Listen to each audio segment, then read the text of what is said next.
ঢাকা শহরে বর্তমানে গ্যাসের সমস্যা তীব্র আকার ধারণ করেছে। তো এটা নিয়ে আমরা প্রতিনিয়ত চলছি, কিন্তু যখন বাসায় মেহমান থাকে তখন আর কি করা, তখন তো রান্না করে খেতেই হবে। তো এর জন্য দেখো রান্না করার নিনজা টেকনিক আজকে তোমাদের সাথে শেয়ার করছি। তো আজকে জয়িতার বাবা রান্না করছে, গরমের মধ্যে কিছু করার নেই।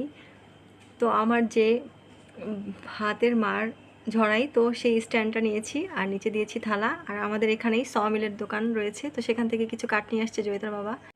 চুলার টিম ঘ্যাসে আমি ভাতটা রান্না করে ফেলেছি, কিন্তু যখন কচুটা সেদ্ধ করছিলাম ওই সময় এই গ্যাসটা একদম পুরোপুরি চলে যায়। তো বাধ্য হয়েই এই ব্যবস্থা করা। তো কচু দিয়ে ইলিশ মাছ রান্না করছে আজকে, আর কচু ভাজা। কাঠকয়লার রান্না কিন্তু খুব সুস্বাদু হয়, তো আজকে রান্নাটা অনেক বেশি মজা হয়েছে।